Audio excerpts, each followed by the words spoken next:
So yeah, it's actually looking a bit like a jukebox now. What I need to do tonight is drill some holes in this perspex to mount it to the wooden frame. It's just held on with gaffer tape at the moment just to size it up. And then we're going to have to look about cutting holes out for these selector buttons here. Now luckily I saved this little metal strip here. So the idea is I can just cut out a rectangle behind it, and rather than trying to cut out each individual shape for these buttons. I know my limits and there's no way I'm going to do that accurately enough. So by putting this bit on the bottom, that's going to hide some rather substandard cutting out, but it'll look good in the end. Let's get on with it. Right then, so we start with the fine drill bit just to mark the pilot hole for the screw. Just going to go right there.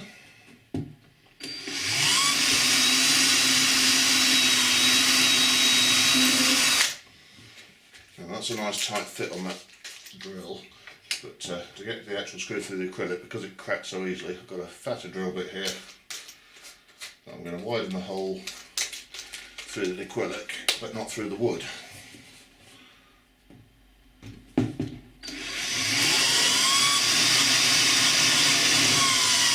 That's it. I should stop the wood from splitting. So just make a little brass screw and a cup washer.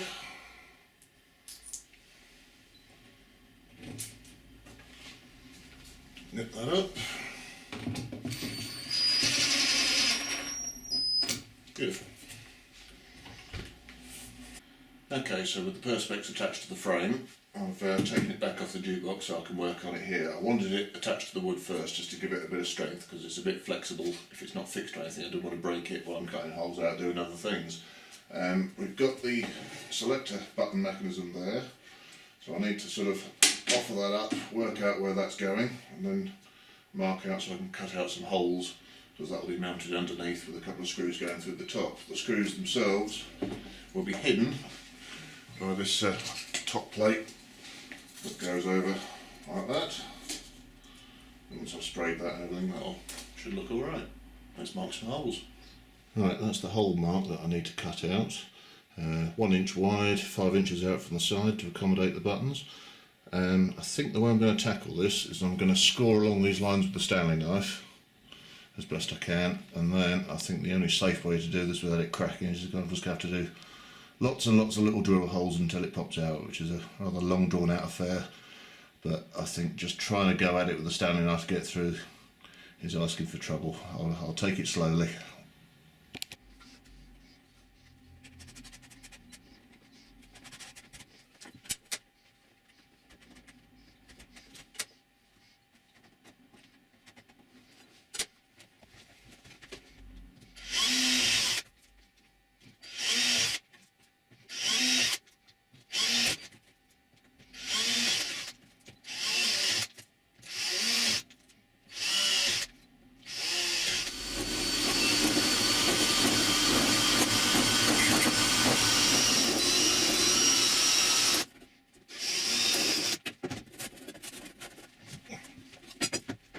I'm sure the master carpenters watching this will say that's a bit of a dirty bodge to cut a hole in perspex, but it gets the job done. Just need to file that out and ready to offer some switches up to it. Okay, well the hole fits, but I think I've spotted a bit of a flaw with my design here.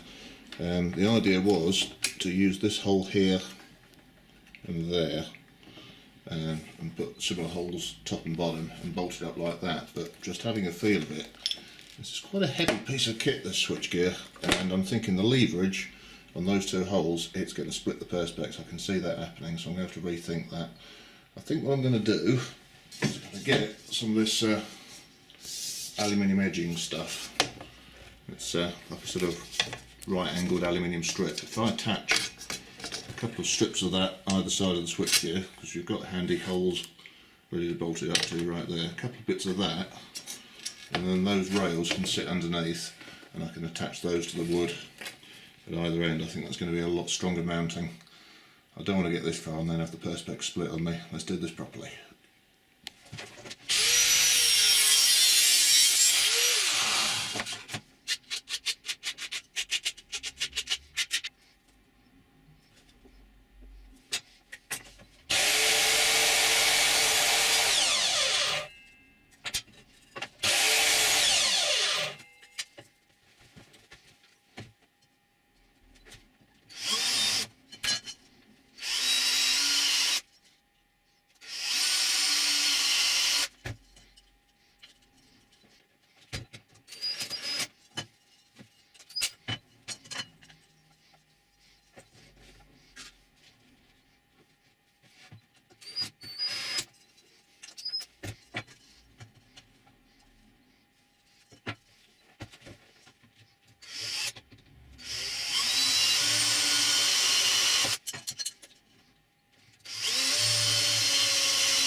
There we go, so that's what we've got. A couple of strips of aluminium, a couple of bits of wood, some captive nuts and bolts mounted into the aluminium ready to accept the selector switches. So what we've got now is it supported by the timber, not by the perspex, which is obviously going to be a much better way of doing it. And there it is put in, on switch bank. There we go, in position on the jukebox. I think that's going to look alright. You have to imagine this perspex panel sort of strategically painted black except for the viewing window in the middle, but I think that's going to look pretty smart. Now for the next trick I need to do something clever with these indicator lights, which are going to be mounted next to the selector buttons. You can see they're all still there in German, but I thought, just to give this thing a bit of character, we'd leave the original ones in place. So yeah, the bulbs themselves are held in this little plastic frame. There's a glass thingy here with the writing on, which then fits into this plastic guide here off the original 456, and we've also got a bit of smoked plastic. Now I need this smoked plastic, otherwise it's going to look horrible without it. But the plastic mounts to that, and that mounts to that, so really what I need to do is cut a section of that out. Also need to cut a section of that out so I can reuse all the mountings and screw holes. It will make it a lot easier to mount in the long run. So time to carve up this old 456 panel and modify it for use on the new Duke.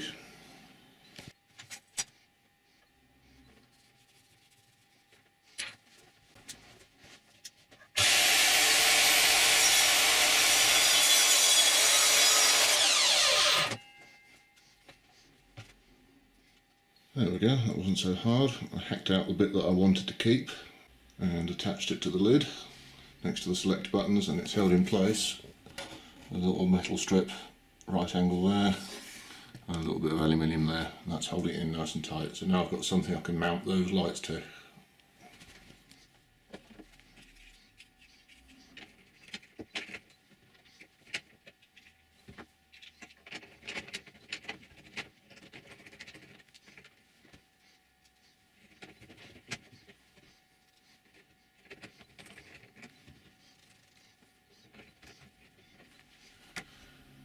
Right then guys, it's another evening and I've got about 2.5 hours before it gets too noisy for the neighbours. So tonight I'm going to go marking off where we're going to cut this off, take it to bits, get these panels off, get them chopped up and rounded round, see if we can get that done in an evening. So I'm not planning on going completely flush along here. I'm going to have it stick out, probably just about an inch or so, and then we'll get a router on it and get a sort of curved finish. That's the plan anyway. So that's about the sort of distance that I'm looking for. So if we stuff this bit of timber up here, send that back to there, and I'll just put a guideline in. Oop, straight helps. Back down to there.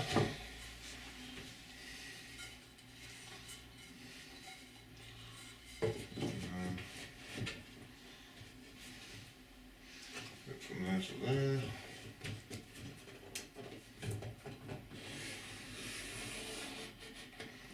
There we go, so there's the two lines there. And then I'm going to need something round. Kitchen to the rescue, I think the saucer should do nicely. So I'll just bring the saucer up so that it just touches the two lines that I've just put in.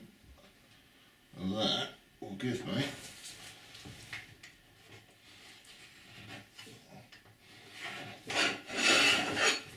and that's a nice smooth curve to go up there.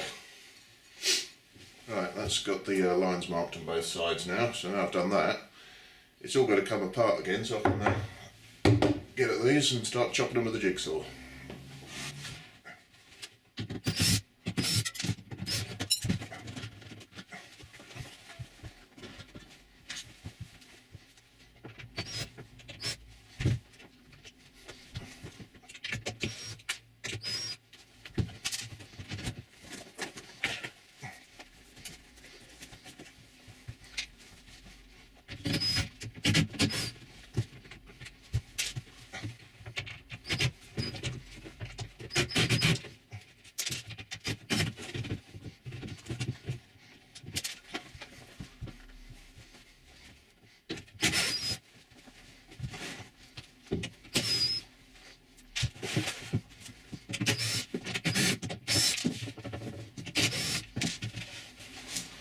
There we go.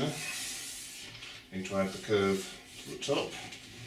Another little curve there. And once we've got that line there, I can jigsaw that off.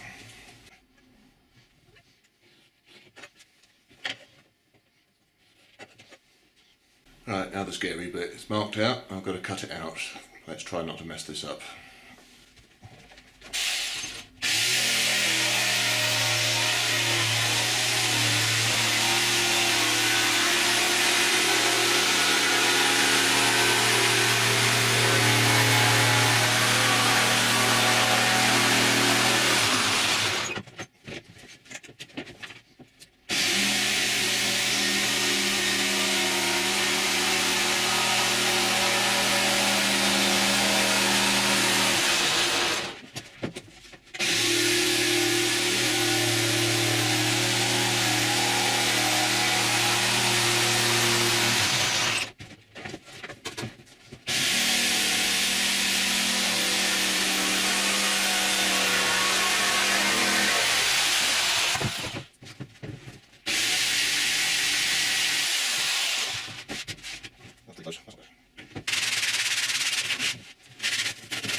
Right, now the plan is to use a router on this to get a nice curved edge, and I'll be honest, I'm not that experienced on using a router, so I think we're going to have to do a test first, see if this is actually going to work. So this piece that I've just chopped off, I'm going to try running the curved router bit along this bit of scrap wood that I've just chopped, and we'll see what it looks like. If it's good, we'll go with it. If not, we'll just have to rethink. But I don't want to trash this having just cut it out. This is the little device that should hopefully put a nice curved edge onto the wood. We'll see how well it works.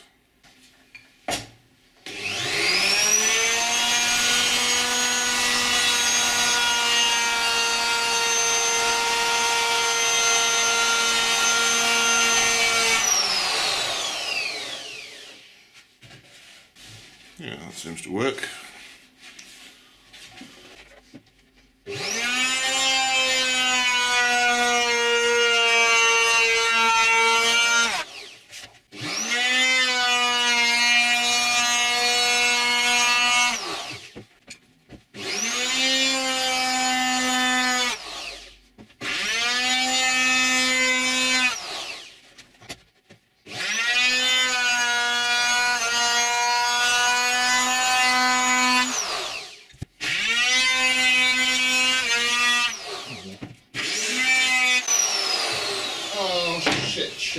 Shit.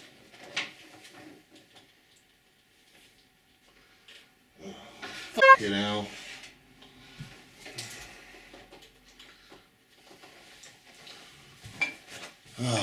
Bollocks.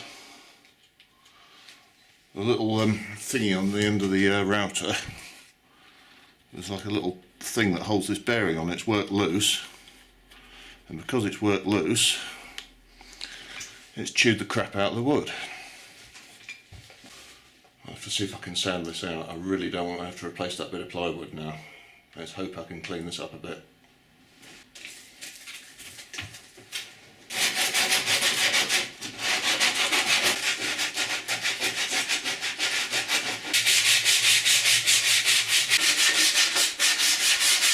Yeah, I think I've got away with it.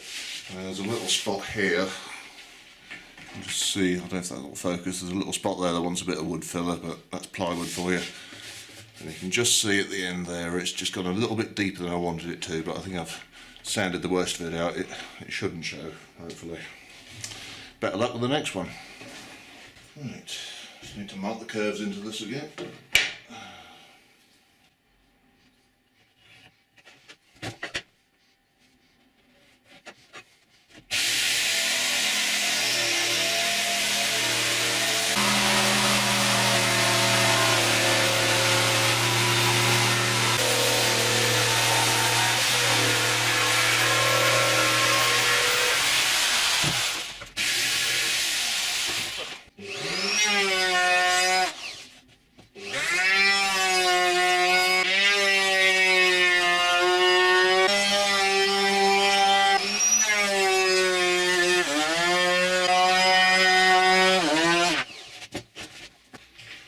Once again, there's a little spot in the top that's going to want a little bit of filler with the laminate of the plywood wasn't fantastic, but bit of sanding, bit of filling, I think that'll look alright.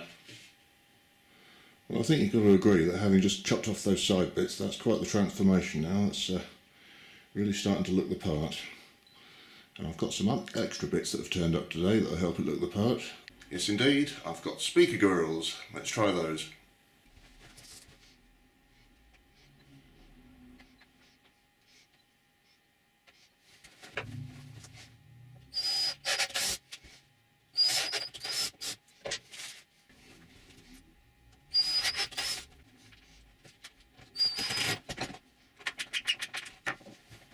So there we have it, that's the speaker grills in place, and it's really starting to look like a jukebox now. Obviously still a lot of work to do to this thing yet. There's some more woodwork to do, lots of sanding and painting. I've got to add a bit of perspex to go in there, and of course all the electronics to go back in. We've got the change of mech. I'll need to raise the level of that a bit so it fits nicely in the display window. Lots of jobs to do, but I think that'll wrap it up for this video.